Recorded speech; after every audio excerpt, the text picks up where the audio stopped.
I advise students, as much as possible, look for the job that you would take if you didn't need a job. I mean, don't sleepwalk through life, and don't say it's all going to be great. I'll do this and I'll do that, and I'm just marking time till I get to be older. You really want to be doing what you love doing, and you can't necessarily find it on your first job. Right. But don't give up before you find it.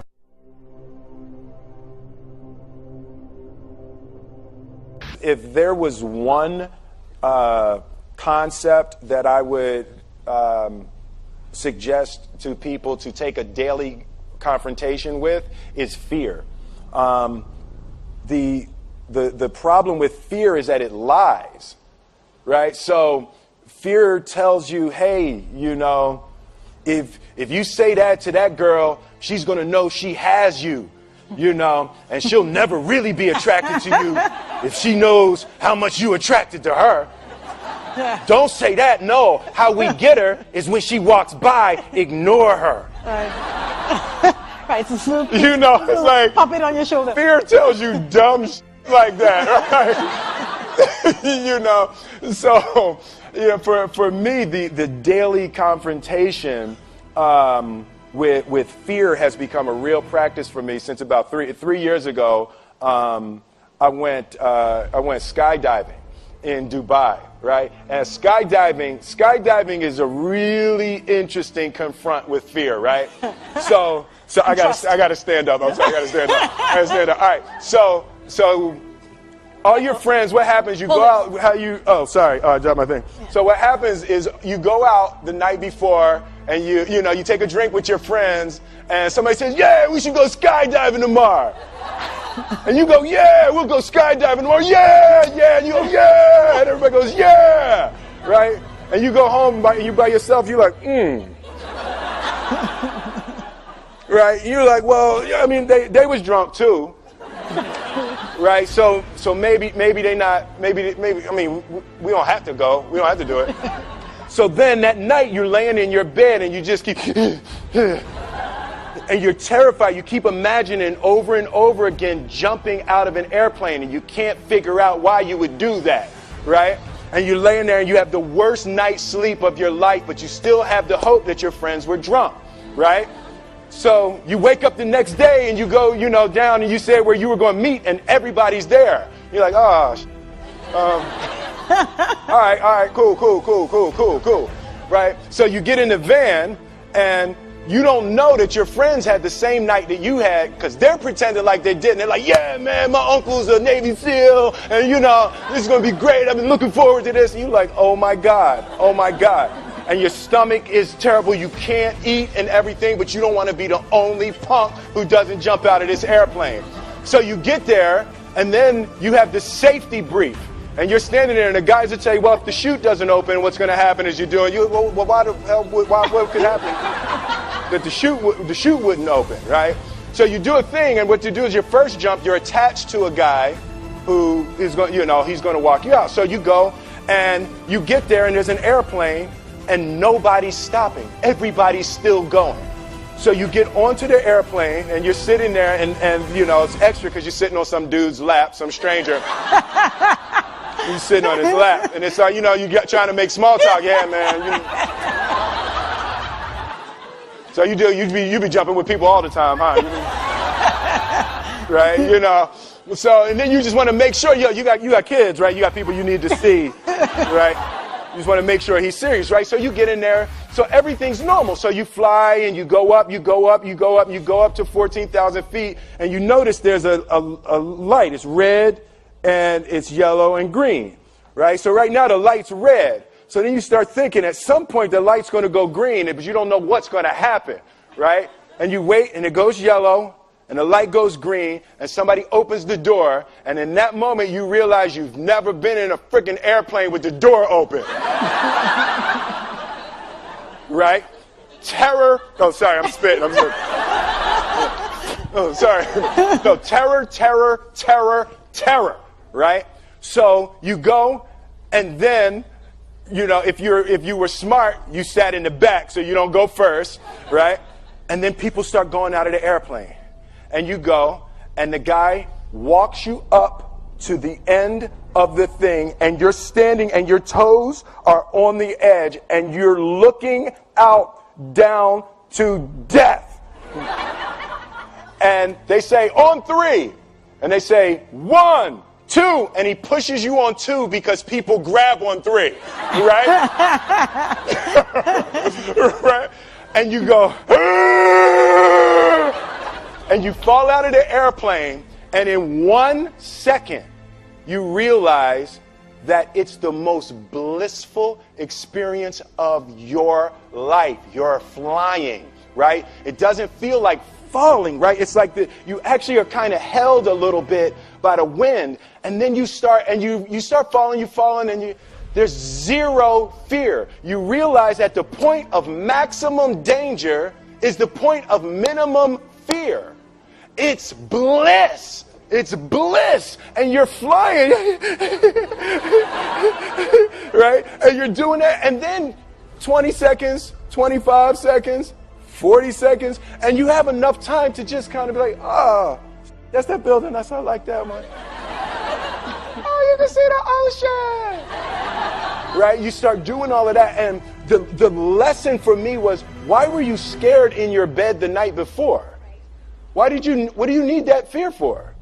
Just don't go. Why are you scared in your bed 16 hours before you jump? Why are you scared in the car? Why could you not enjoy breakfast? What did you need that? The fear is fear of what? You're nowhere even near the airplane. Everything up to the stepping out, there's actually no reason to be scared. It only just ruins your day. You don't have to jump. And then in that moment, all of a sudden, where you should be terrified is the most blissful experience of your life. And God placed the best things in life on the other side of terror. On the other side of your maximum fear are all of the best things in life.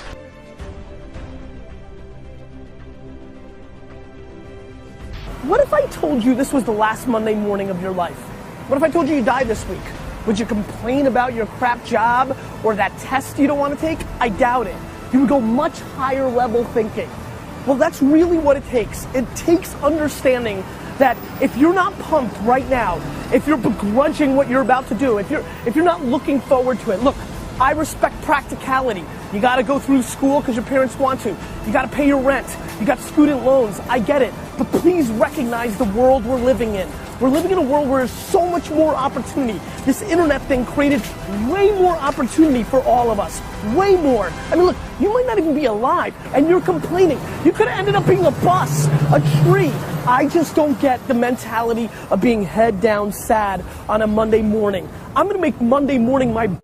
I'm going to make you Saturday Monday morning. That's what I want to do every morning, and that's what I want from you. Please, take a step back and think about how awesome it actually is. And then recognize that you can attack the world in a totally different way because you were lucky enough to be born during this era.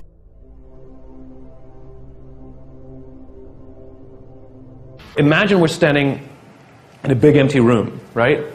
And we're standing in one corner, and I give you a simple instruction. I want you to go to that corner in a straight line, right?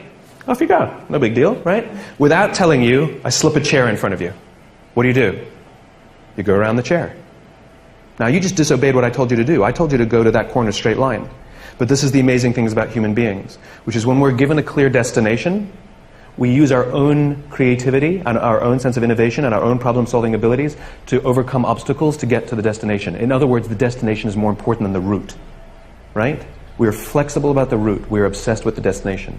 Reset. We're standing in the corner together, and I give you a simple instruction. Go somewhere in this room in a straight line. And you say to me, well, where do you want me to go? I'm like, I don't know. You're smart. Figure it out. Go in a straight line. And so you pick a point, and you start walking. And without telling you, I put a chair in front of you. And what do?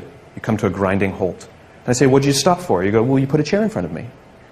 Or you'll make a sudden turn and go in another direction. Right? And this is the problem. It's the same obstacle.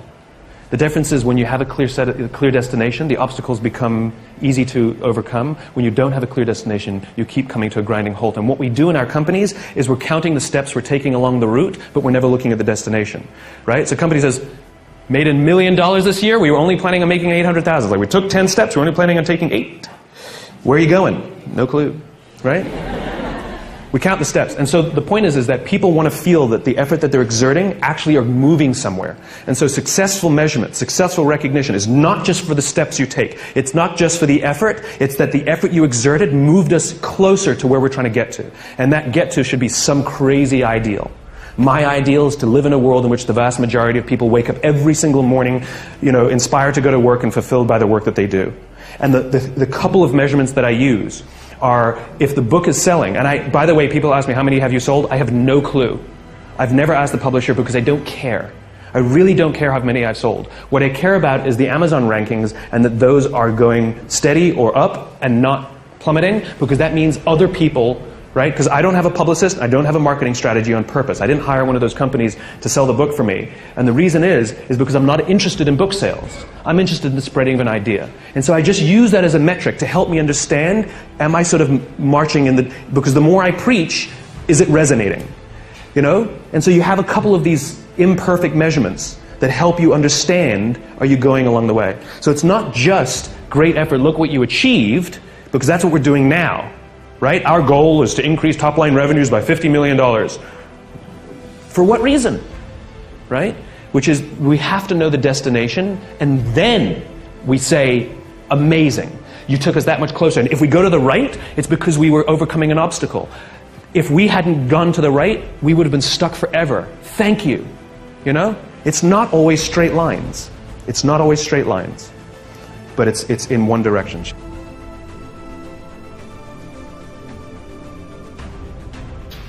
I'm not sure about that in the future. I would dictate, I would be stupid. That's why I should retire early when I'm young. That is why I have a lot of things that I dream I want to do. I want to do philanthropy, I want to be a teacher, I want to go back to school, I want to do the environment. And the world is so wonderful. Why should I be the CEO of Alibaba all the time? I'm coming to this world not to work. I want to come to this world to enjoy my life. I don't want to die in my office. I want to die on the beaches.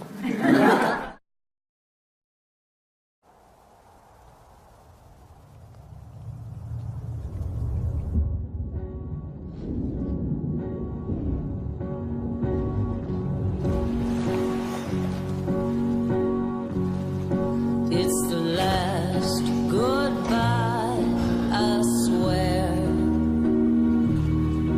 I have no regrets, for the past is behind me. Tomorrow